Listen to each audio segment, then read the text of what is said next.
આ તરફ ધારાસભ્ય ચેતર વસાવા એક બાદ એક સરકારના મંત્રીઓ સામે આક્ષેપ કરી રહ્યા છે, ધારાસભ્યો સામે આક્ષેપ કરે છે। તેવામાં તેમણે મંત્રી ભીખુસિંહ પરમાર પર હવે આક્ષેપ લગાવ્યા છે। તેમણે કહ્યું કે ભીખુસિંહ મળત્યા કોન્ટ્રાક્ટરોને કામ અપાવી રહ્યા છે તેવા આક્ષેપ ચેતર વસાવાએ લગાવ્યા।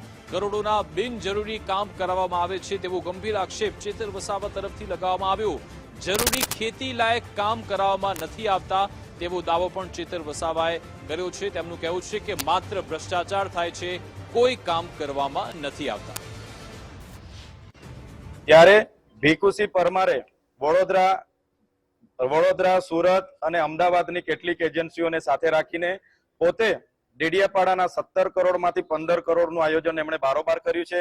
શાકબારાના 11 કરોડમાંથી 7 થી 8 કરોડનું આયોજન એમણે બારોબાર કર્યું છે અને બિનજરૂરી કામો એમણે બારોબાર મંજૂર કર્યા છે, જેનો હું સખત વિરોધ કરું છું। આવનારા દિવસોમાં જો અમારા લોકોના પૈસાનો યોગ્ય જગ્યાએ ઉપયોગ નહીં થાય, અમારા કામોનો સમાવેશ કરવામાં નહીં આવશે તો અમે કલેક્ટર કચેરી ખાતે એ લોકોને સાથે રાખીને ગાંધી ચિંધ્યા માર્ગે ધરણા પ્રદર્શન કરીશું।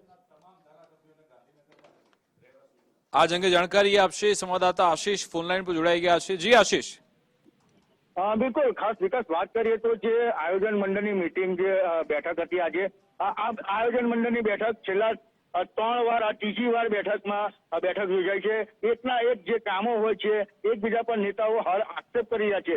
प्रथमवार जયારે 80 દિવસ जયારે ચૈતર વસાવા જેલમાં હતા ત્યારે આયોજન મંડળની બેઠક યોજાઈ હતી, જેમાં કામોની ફાળવણી કરવામાં આવી હતી। ત્યારબાદ દર્શનાબેન દેશમુખ જે નાલોદના ધારાસભ્ય છે તેઓએ આક્ષેપ કર્યા હતા કે ભાઈ આ કામો જે છે એ કામો વ્યવસ્થિત છે અને એના માટે એને આગળ ધપાવવું જોઈએ। બીજી વાર જયારે ચૈતર વસાવા જેલમાંથી છૂટી અને બહાર આવ્યા ત્યારે આ આયોજન મંડળની બેઠક કલેક્ટરે બોલાવી અને કલેક્ટર બાદ એમણે આક્ષેપ કર્યા કે જે મારા જે કામો છે, મારા જે આદિવાસી લોકોના કામો છે એ કામોના કલેક્ટરે પર આક્ષેપ કરી અને ના આપવાની બાબતે એમને કપડા કાઢી અને કલેક્ટર સામે ધરણા પર બેસવાની વાત કરી હતી, ચીમકી આપી હતી। ત્યારે આજે ફરી આ જે આયોજન મંડળની બેઠક છે જે આજે બેઠી હતી અને મનસુખ વસાવા, જે ચૈતર વસાવા અને નારોદના ધારાસભ્ય દર્શનાબેન દેશમુખ પણ હાજર હતા। પરંતુ જે કામો ગઈ વખતે જે મંજૂર કર્યા એ કામોને મંજૂરી લઈને જ આજે બેઠક કરી અને જે ભીખુસિંહ પરમાર જે નર્મદા જિલ્લાના પ્રભારી મંત્રી છે જેઓની સામે બેઠક થઈ ત્યારે આજે કામોને કોઈ ફેરફાર ન થતા